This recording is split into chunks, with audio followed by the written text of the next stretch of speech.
that I marinate in this stuff 24 hours a day, much to my wife's dismay, because in the middle of the night I get up and I start writing about and even talking to myself about this debacle that is going on in the education in the United States today. So yes, I have been an educator for 44 years. Last 7 I spent at the university, and I've been doing research and writing about the subject of high-stakes testing. And I've actually traveled around the world to different locations to find out exactly what people are so concerned about in terms of comparisons to other countries. And particularly of interest was my visit to Finland.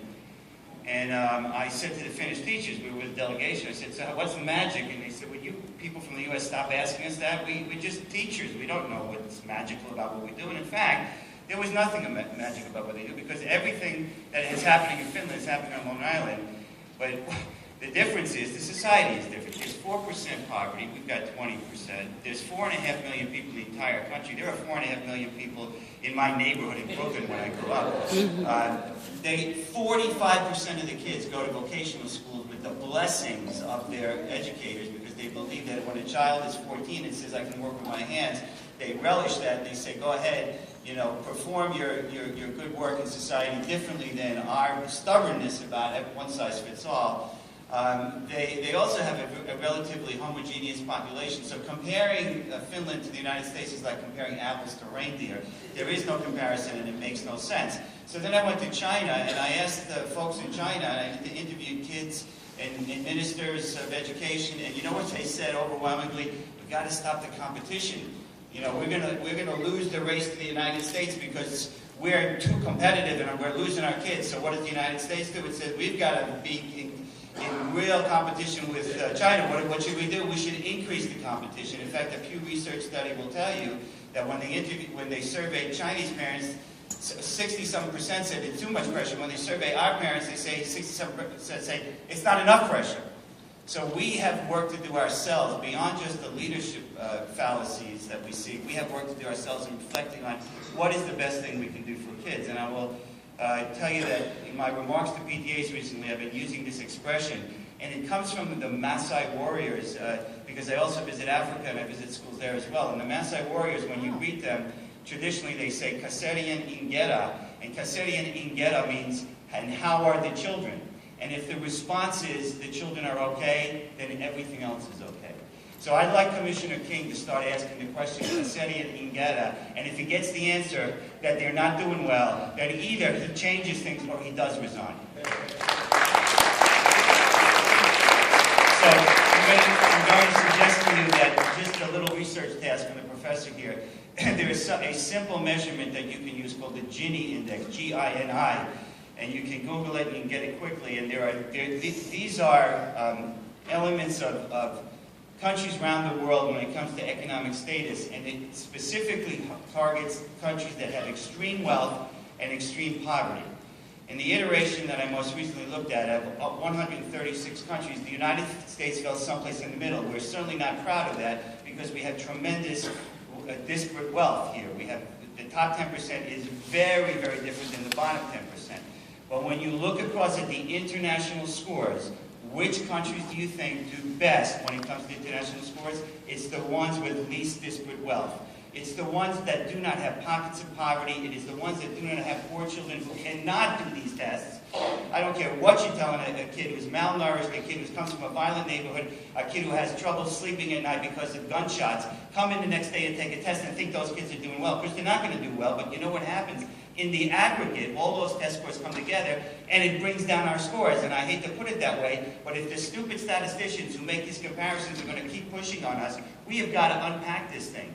I heard Bill Gates, public enemy number one in my book, because he has this thing called glamour philanthropy, which he'll tell you, don't worry, we're going to take care of everybody, but you better do it his way or it's the highway.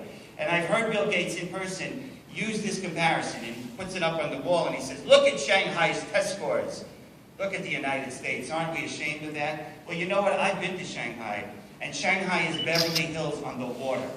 I would put up Scarsdale and half dozen places on Long Island and compare it to Shanghai, and we're going to blow Shanghai's socks off. But if you compare Shanghai to 300 million people with all the pockets of poverty and all the issues that we have in this country, of course Shanghai's going to do better. So that is fraudulent statistics. And this guy's going around the world saying, boy, we better do something, America, or we're going to get a licking and they're going to eat our lunch.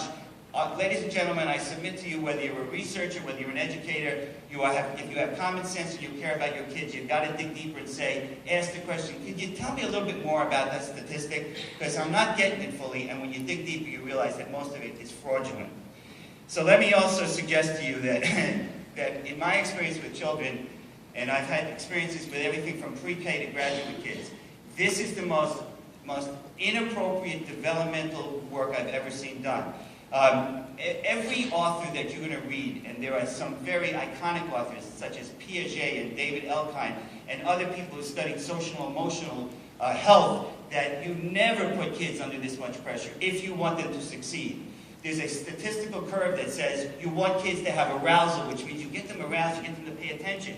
After a certain point, arousal turns to anxiety. You do not get competent learners when you have anxiety. And do you know, I could go on and on about the stories we've heard about kids and anxiety, that some states have the nerve to hand out plastic gloves to teachers because they know a certain amount of kids are going to throw up on their test, but they want the test back anyway. So I would like to get interview the person who has the job to take those soil tests apart and see how the kids did.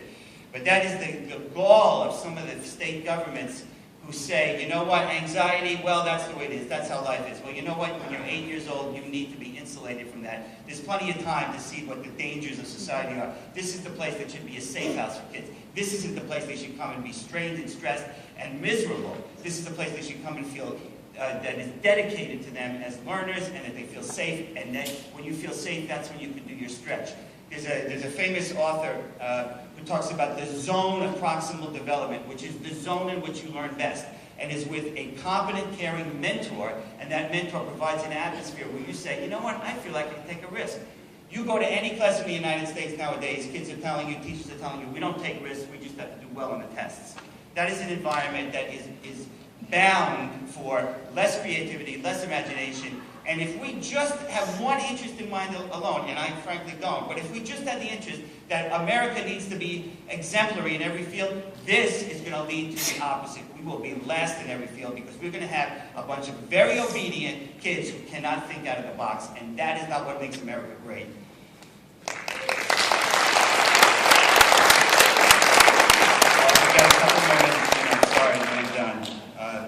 So here's my list of talking points about what this new curriculum does.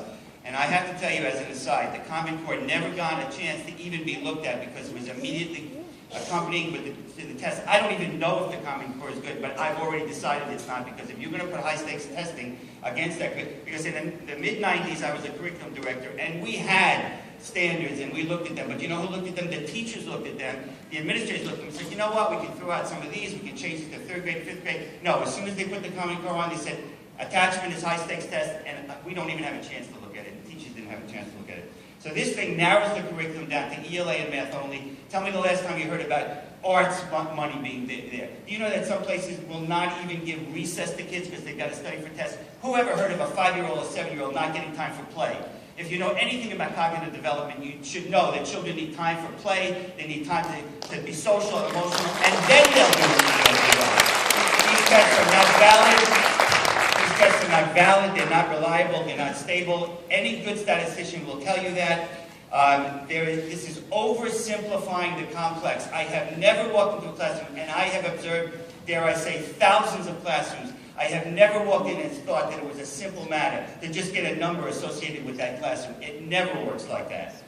So ladies and gentlemen, let me tell you, I had the opportunity to challenge Arnold Dodge at a conference about 6 months ago. They made the mistake and gave me the microphone after a speech that he made, which was the most ridiculous speech I ever heard in my life, because he chastised the audience, and this was a bunch of researchers and professors from around the country. Why are you putting so much pressure on the children? Schooling shouldn't be about a bubble test. I hate it, these exact words, I hate it when a kid says to me, I am only a 1 out of a 4. I got to the mic and I said, sir, have you even read Race to the Top? Do you even understand that it's sucking the life out of our schools? Do you understand that the very regulations that you promulgate are causing the problems that you tell us right now that we shouldn't have? Silence. Drank a lot of water. I said, so sir, let me ask you a question. Will you declare a moratorium until we get it right? Took another deep breath and he said, I'll get back to you. I'm still waiting. So let me just tell you, ladies and gentlemen, this is a fight for the very soul of our children and in some ways for the soul of democracy. Because if we take our schools, free thinking out of our schools, just like that young man, beautiful young man said, this is about taking free thinking away. We're going to have obedient people, and who knows who's going to be in charge. And the problem is, some of the people out there now shouldn't be in charge. Thank you very much.